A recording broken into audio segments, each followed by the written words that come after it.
ॐ भूर्भुवः स्वः तत्सवितुर्वरेण्यं भर्गो देवस्य धीमहि धियो यो नः प्रचोदयात् ॐ शान्ति शान्ति शान्तिः.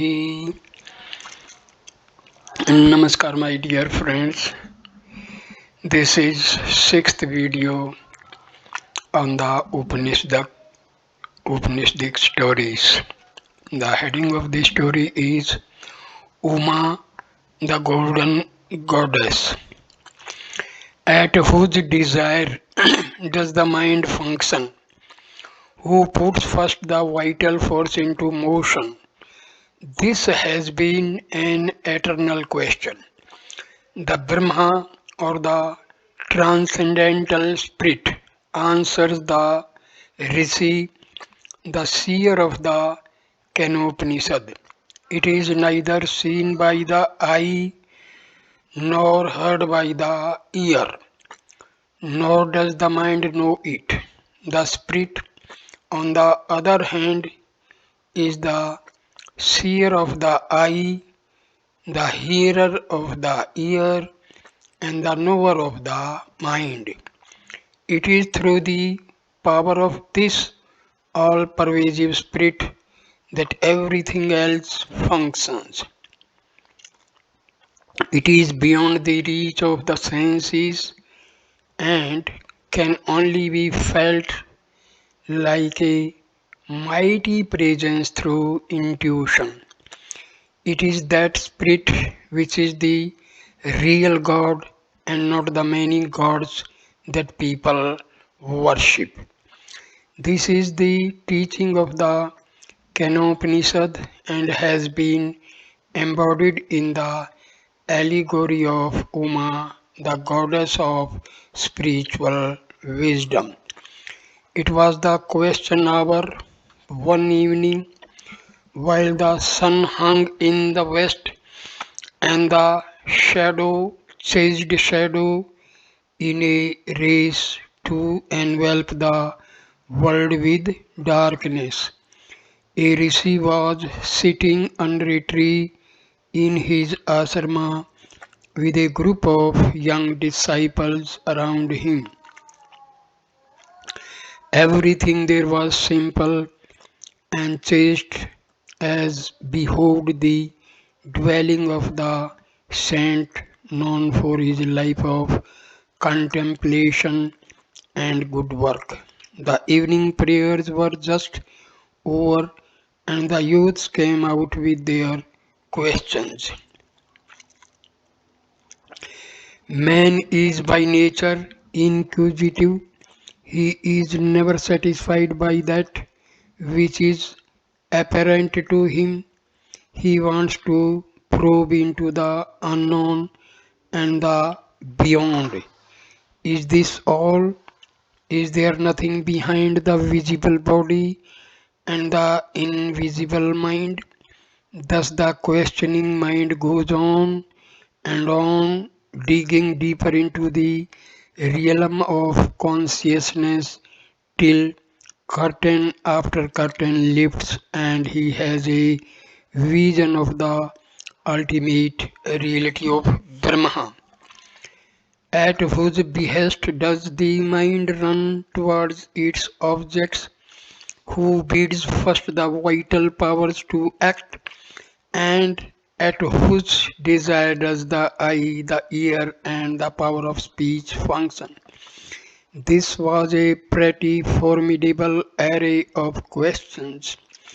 The rishi of the Kanyakumari said calmly, the power that inspires all this is one and indivisible. It is behind and beyond all that functions visibly. It hears the ear, sees the eye, and knows the mind.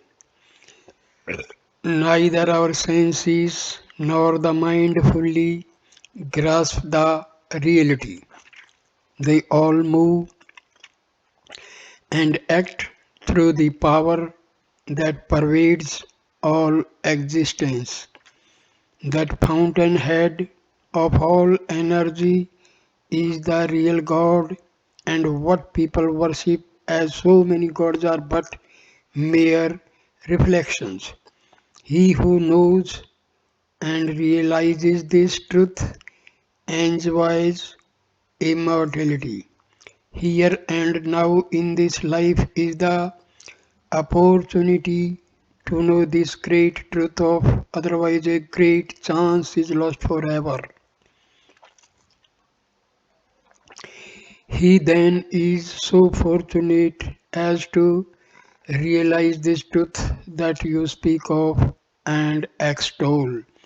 And how to know that one is in possession of this truth of truths was the next query. Well spoken, said the rishi. Not he who says, I know, knows it. He knows little.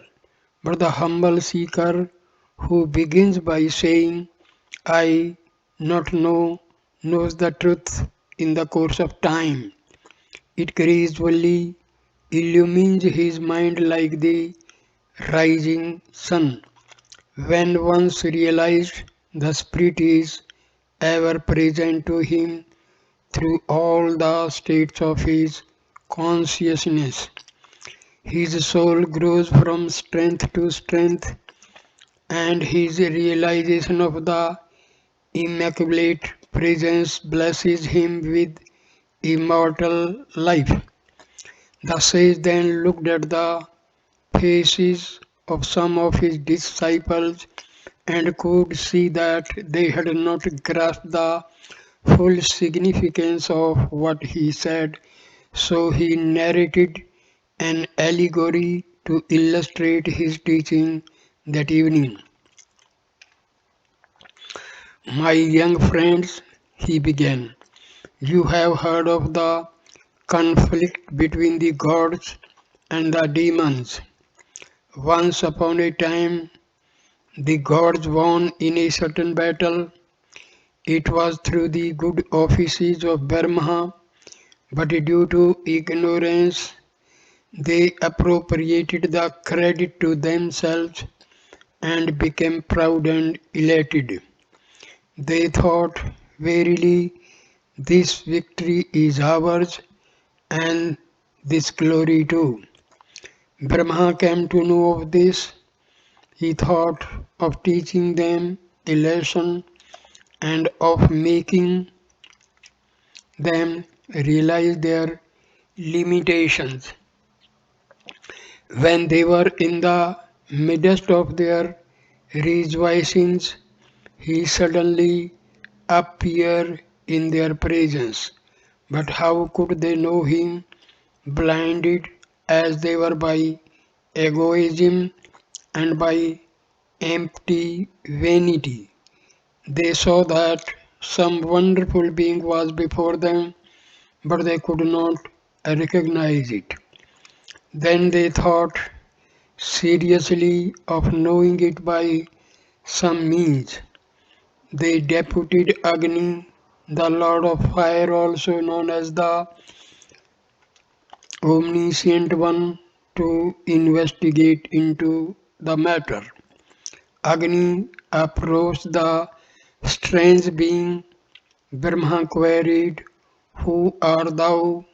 Why, I am the famous Agni, otherwise known as the All-Knowing One. If such is your name and fame, may I know what power you possess. Well, I can burn all that is on the face of this earth and in the sky and everything that is in the seven worlds. Brahma put before him a dry blade of grass and said, Brow, mighty one, burn this blade and oblige. Agni tried with all his might to burn it up, but he could not even singe it. He felt ashamed and went back to the gods and confessed his inability to know as to who the strange being was. Vayu, the wind god, was next requested to go and find out who it was that had defied the attempts of Agni. Vayu went with a great confidence and thought that he would succeed. When he approached the Brahma, he was asked, "Who art thou?" "I am well known as the god of winds.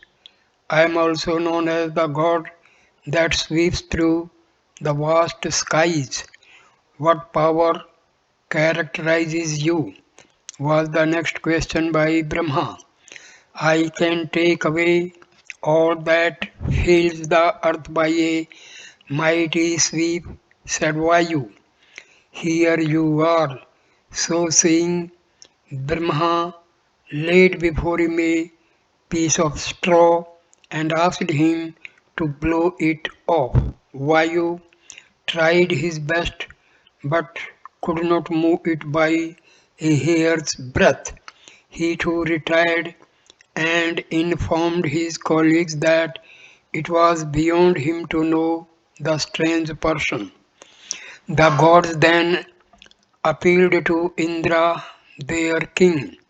"O wealthy one, see if you can comprehend this unique person that has defied two of us." Indra, the powerful lord of the gods, agreed. He approached the being, but before he could contact him, Dharma had disappeared, and in the self-same place stood a charming woman. It was Uma, the goddess of spiritual knowledge, lavishly laden with gold. Indra made bold to ask of her who was that awe-inspiring person who stood array long in the same place as you stand now. Uma said, "Know ye little minds that it was Brahma, it was he who won the victory for you, the victory over the demons. Take pride in him who won you victory." When Indra realized that it was Brahma that had appeared to them, he went to his friends and told them the truth. They all realized their folly and gloried in the knowledge of the Supreme God.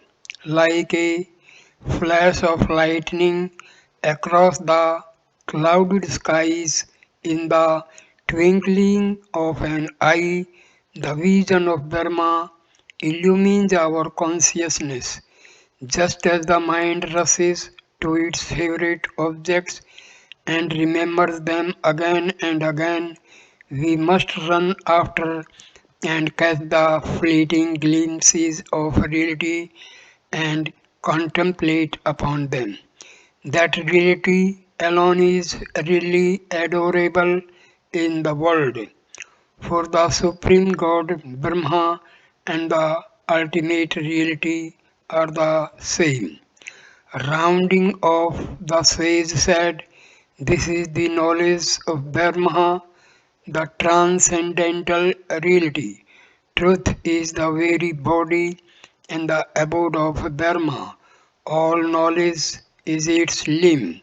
Penance, self-control, and good work are its support." Pleased with their guru's way of teaching and beaming with joy, the disciples dispersed to their respective resting places to reflect on what they had learned.